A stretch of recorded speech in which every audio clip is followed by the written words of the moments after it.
はい、GD ワインの服部です。よろしくお願いいたします。本日はね、改めて我々が扱っているワイナリーをね、ご紹介したいと思います。で、第1回目はですね、イル・カルピノというね、ワイナリー名です。で、こちらですね、場所はイタリアの北部、フリウリ州という場所にあるワイナリーです。ワイナリーの紹介の前にね、再度ね、フリウリ州についてご紹介しますと、フリウリ州場所こちらですね。ちょうどね、ベネチアの上の方にある州になりますね。で、正式名称はフリウリ・ベネチア・ジュリア州になります。で、こちらですね、多様な文化や民族ということで、特にね、州都のトリエステという場所があるんですけれども、そちらの方はね、ハプスクルプ家とか、いわゆるオーストリア・ハンガリー帝国のね、統治の影響が色濃く出ているね、町になっていますね。ですから文化もね、非常にね、多様な町となっています。で、やはりここですね、白ワインの世界的な有名な産地です。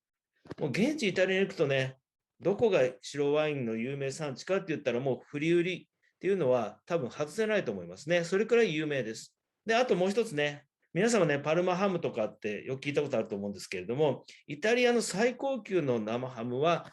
サンダニエーレっていうね、生ハムです。こちらはね、小さい町になっていますけれども、フリウリに位置しております。日本でもね、買えるところがあると思います。はい。でね、今日ね、ご紹介するイル・カルピノなんですけれども、コリオっていうね、場所にあります。これ、全体がね、フリール州になってまして、こちらがね、もうスロベニアになってるんですけれども、ここにね、位置しています。で、このコリオっていうのはね、フリールの中でもね、非常にね、評価が高い場所となっています。有名な品種としては、フリールラーノであるとか、リボラジャッラ。この2つはね、いわゆる土着品種ですけれども、あとピノグリージョとかソービニョン、素晴らしいね、ワインが生まれるところです。こちらね、DOC が2つありまして、コッリオリエンターリとコッリオゴリッツィアーノというね、2つがあります。で、特徴的なのはね、土壌をね、ポンカって言います。これね、うまく言えないですけど、触るとね、崩れるようなね、泥とね、砂とかね、混じったようなね、複雑なね、土壌になっています。先ほどのね、コッリオの中でも実はオスラビアっていう場所があります。ここはですね、リボンラジャンラっていうね、ブドウ品種が有名で、ここのね、場所、オスラビアは、パエーゼ・デラ・リボンラ・ディ・オスラビア。つまりですね、オスラビアはですね、まるでリボンラの国、土地というような意味合いのね、看板もこちらにありますね。で、こちらのですね、教会の中に実はイル・カルピノがいます。で、他のメンバー見ていただきたいんですけれども、これですね、カステッラーダとか、プリモジッチ、ダリオ・プリンチッチ、それからラディコンであるとかね、もう日本でもね、世界でも有名なね、すごい生産者が、歩いていける場所ですけどね、それぐらいの場所にね、あります。そのようなね、素晴らしい場所にあるワイナリーの一つがイルカルピノですね。はい、イルカルピノ。こちらの方がフランコ・ソソルというね、醸造家です。で、彼はですね、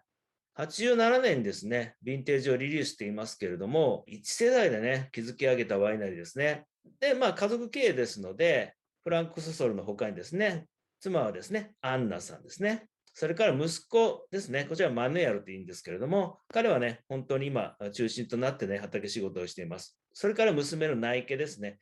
ナイケはね、もう子供ができてしまっているので、なかなか今手伝いませんけれども、これまでね、非常にね、頑張ってきて、特にね、外の仕事を一生懸命やっていた方ですね。この4人でね、基本的には経営しています。で、これ、いわゆるフィロソフィーなんですけど、日本語に直すのはよくわからないんですが、いわゆるね、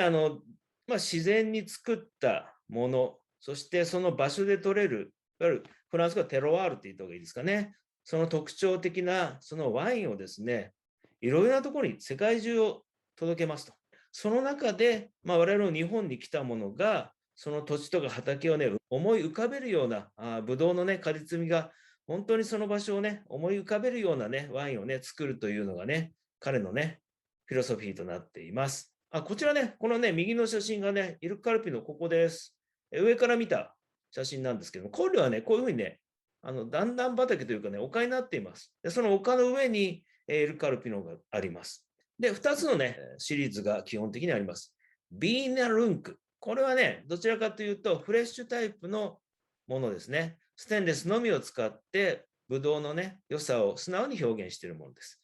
それから、イル・カルピノシリーズ。現地では現在マチェラーティって言ってます。その前はセレッツィオーネって言ったんですけども、マチェラーティシリーズということで、マセラシオンですね、可否浸透させて発酵させる醸しの技術を使っています。熟成は大樽がほとんどですけれども、長期熟成のフラッグシップ型のワインとなります。これは白ワインも赤ワインも同じような作り方をしていますね。で、GD ワインの我々ね、取り扱いのワイン、一つ目、エクゾディアムの2017年が今あります。2016年も少し在庫がありますけれども、これはね、土着品種フリーラーの 100% で、エクゾディアムはね、ラテン語で初めてという意味で、息子と娘がね、初めてね、作ったワインということで、エクゾディアムってつけています。で、フリーラーの 100% で、フリーラーの特徴はね、アーモンド香とか優しい香りがします。で、酸味も柔らかいので、フルボディなんですけれども、初心者の方にもね、とってもね、飲みやすいワインですね。こちらが一つ目ですね。二つ目、ヴィッスーバイですね。これはですね、2016年はあっという間になくなってしまったので、最新ヴィンテージ2017年を今扱っています。ワインのね、種別としては完全にオレンジワインです。どちらかというとピノノワールを少し薄くしたような色になっています。で品種はピノグリージョですね。でヴィッスーバイなんですけど、これブドウの力っていう意味ですね、ラテン語で。そのね、ブドウのね、ポテンシャルを最大限ね、引き出しているということになります。